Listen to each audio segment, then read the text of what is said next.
વડોદરાના આજવા રોડ ઉપર આવેલી પોદાર ઇન્ટરનેશનલ સ્કૂલમાં એક વિદ્યાર્થીએ અન્ય એક વિદ્યાર્થીને નખ માર્યાની ઘટના પ્રકાશમાં આવી છે। અમદાવાદની 7th ડે સ્કૂલમાં ધોરણ 8ના વિદ્યાર્થીની અન્ય વિદ્યાર્થી દ્વારા કરવામાં આવેલી હત્યા બાદ વ્યાપી ગયેલા ખળભળાટ વચ્ચે વડોદરાના આજવા રોડ ઉપર આવેલી પોદાર ઇન્ટરનેશનલ સ્કૂલ પણ ચર્ચામાં આવી છે। આ સ્કૂલમાં ભણતા ધોરણ 7ના વિદ્યાર્થીએ પોતાના જ ક્લાસમાં ભણતા અન્ય એક વિદ્યાર્થી ઉપર બેગમાં ચાકુ લઈને સ્કૂલે આવવાના અને અન્ય વિદ્યાર્થીઓની ચાકુ બતાવવાના ચોંકાવનારા આક્ષેપ કરવામાં આવ્યા છે। આ વિદ્યાર્થીએ તેના નાનાની હાજરીમાં જ કહ્યું હતું કે આજે બપોરે રિસેસના સમયે મેં મારા ક્લાસમાં ભણતા અન્ય વિદ્યાર્થીને બેન્ચ પાસેથી હટવા માટે ખભા પર હાથ મૂકીને ટકોર કરી હતી, જેને કારણે તેને ઉશ્કેરાઈને મને ચહેરા પર નખ માર્યા હતા। વિદ્યાર્થીએ આગળ કહ્યું હતું કે તેની બેગમાં બટન દબાવીને ખુલે તેવું નાનું ચાકુ પણ હતું, જે તે ક્લાસમાં બીજા વિદ્યાર્થીઓને પણ બતાવતો હતો। આ અંગે મેં મેડમનું ધ્યાન દોર્યું ત્યારે તેમણે માત્ર ફોટો પાડીને વાલીને મોકલી આપ્યો હતો, એ સિવાય કોઈ કાર્યવાહી કરી ન હતી। એક દિવસ પહેલા સ્કૂલમાં ચેકિંગ થયું ત્યારે પણ મને નખ મારનાર વિદ્યાર્થીએ પોતાનું ચાકુ સંતાડી દીધું હતું। વિદ્યાર્થીના પિતાએ કહ્યું હતું કે જો આવી ઘટના બનતી હોય તો સ્કૂલના મેનેજમેન્ટે બાળકોની સુરક્ષા સઘન કરવા માટે પ્રયાસ કરવા જોઈએ।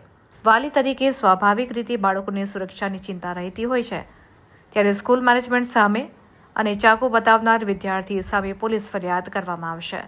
સ્કૂલે સ્પષ્ટપણે બેદરકારી દાખવી છે। જો કે આ મામલે જિલ્લા શિક્ષણ અધિકારીએ પોતાની પ્રતિક્રિયા આપી હતી અને જણાવ્યું હતું કે જરૂર પડે સરપ્રાઇઝ ચેકિંગ કરવામાં આવે। વાલીઓ પણ પોતાના સંતાનોની સ્કૂલ બેગ ચેક કરે। સાથે પોદાર સ્કૂલની ઘટના અંગે જણાવ્યું હતું કે આ ઘટના ચિંતાજનક છે।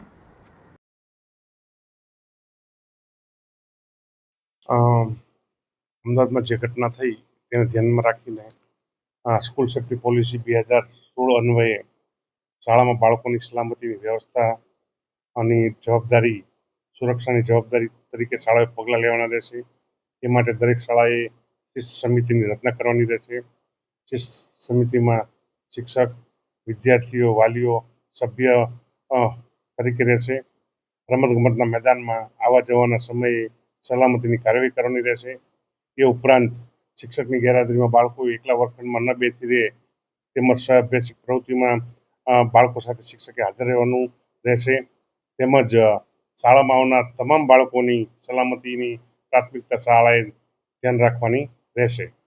એ ઉપરાંત શાળામાં વિદ્યાર્થીની સલામતી શિસ્ત વિશે ધ્યાને લઈને કોઈ અનિચ્છનીય ઘટના ન બને તે માટે દરેક શાળાના આચાર્ય અને શિક્ષકે વિદ્યાર્થીના બેગનું સરપ્રાઇઝ ચેકિંગ કરવાનું રહેશે।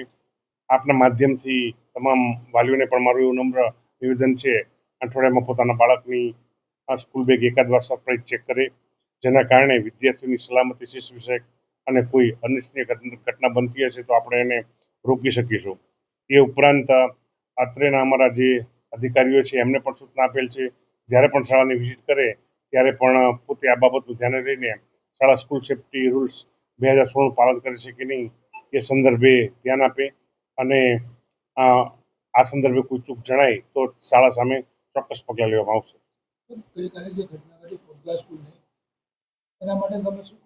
પ્રિન્ટ અને ઇલેક્ટ્રોનિક માધ્યમથી મને પણ જાણવા મળ્યું છે પોદાર સ્કૂલમાં આવી ઝપાઝપીની ઘટના થઈ છે। એના માટે તપાસના આદેશ આપેલ છે। તપાસ ટીમ ગઈ છે। આપણે અહેવાલ ધ્યાને રાખીને જે પણ દોષિત થશે એની સામે ચોક્કસ પગલાં લઈશું। પાદરાની પણ ઘટનાનો આપણે તપાસ આપેલ છે। એમાં પણ જો કોઈ શિક્ષકે આવી કાર્યવાહી કરી હશે તો ચોક્કસ તેને સસ્પેન્શન સુધીના પગલાં આપણે લઈશું। Thank you.